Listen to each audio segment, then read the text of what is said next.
Hello. आज हम ऐसे टॉपिक की बात करेंगे जो कहीं नहीं आया। ये मेरा खुद की माइंडसेट का थिंकिंग है। मैं एक अकाउंट स्टूडेंट हूँ, तो मुझे पता है अकाउंटिंग प्रॉफिट क्या होता है। बट आज मेरे दिमाग में बैठे बैठे आया, what is the pure profit in business. Pure profit क्या होता है? तो 4 चीज़ों के बारे में बात करेंगे। 4 layers of the money in the business. ठीक है। पहला टॉपिक है रेवेन्यू, दूसरा बात है ऑपरेटिंग कॉस्ट, तीसरा बात है ओनर कॉस्ट, चौथा है फ्यूचर एंड रिस्क कॉस्ट। ठीक है, इन 4 चीज़ों की बात करेंगे आज। रेवेन्यू की, जो रेवेन्यू है उसके बारे में तो सबको पता है, टॉप ऑफ द फ्रूट है वो बिजनेस का। मान लो आपने कोई सेल की 1 लाख की, आपने कोई कोर्स बेचा या कुछ भी प्रोडक्ट बेचा, आपने 1 लाख की सेल की, क्या वो आपका प्रॉफिट है? नहीं, ये तो सबको पता है, वो आपका रेवेन्यू है। बात ऑपरेटिंग कॉस्ट की, जिसके बिना कोई बिजनेस नहीं चलता इस वर्ल्ड में, इसके चलाना ही पड़ता है। मतलब ये होता है कैपिटल ऑपरेटिंग कॉस्ट बिजनेस को चलाने के लिए। आपको तो पता ही होगा। मान लिया मैं 1 लाख रुपए कमाए, 1 लाख रुपए कमाए, 30,000 मैंने एड्स में डाल दिए, एड्स से खर्चा हो गया एक्सपेंस। 10,000 मैंने सॉफ्टवेयर इंटरनेट में चला गया, 40,000 हो गया एक्सपेंस। 10,000 अब मेरे एडिटर को दे दिए, ये टूल्स में चले गए, कितना हो गया? टोटल कॉस्ट कितनी हो गई? 30, 10, 10, 50 टोटल कॉस्ट। और बचा कितना?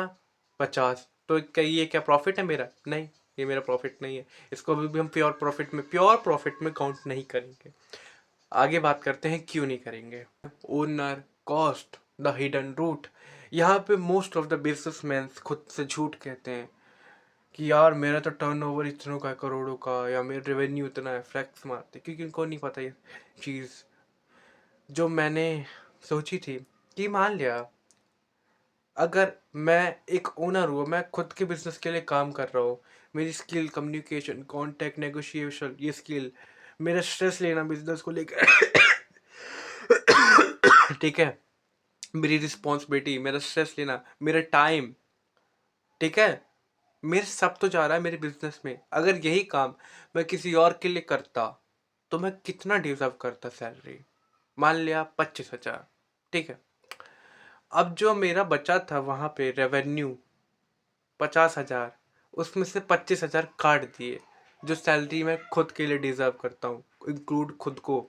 50 से 25 हटा हटा दिया, कितना बचा? 25। तो ये क्या तुम्हारा प्रॉफिट है? नहीं। रिस्क एंड फ्यूचर, चौथा लेयर मनी का। जैसे मान लो ये डीप रूट है। जैसे मान लो रिफंड्स, ठीक है, किसी महीना बहुत बेकार गया, अच्छी सेल्स नहीं हुई तुम्हारी, ठीक है, नए टूल्स ले लिए, या बैड डेट कोई पैसे लेके भाग गया तुम्हारा, ठीक है, कस्टमर, या लर्निंग कुछ सीखने में तुमने इन्वेस्ट कर दिया अपने बिजनेस चीज़ को लेकर कुछ, है ना, या मिस्टेक से तुम्हारा, तो ऐसे मान लो 10,000 रुपये इसमें चले गए। ठीक है, अब 25,000 बाकी थे खुद को देने के बाद, है ना, खुद को सैलरी देने के बाद। अब 25,000 में से ये 10,000 घटा दो, और जो बचेगा ना वो ट्रू प्योर प्रॉफिट फ्रूट होगा, जो कि है 15,000। मतलब तुमने बिजनेस 1 लाख रुपए का कलेक्ट किया था रेवेन्यू, 50 वो 15,000, वो रियल प्रॉफिट है बिजनेस का, core profit, pure profit, real fruit. उसी के बारे में मैं बात कर रहा था। आई होप सो आपको ये समझ में आएगा कि एक बिजनेस में प्योर प्रॉफिट क्या होता है और कैसे मेजर करते हैं। ठीक है, बाय।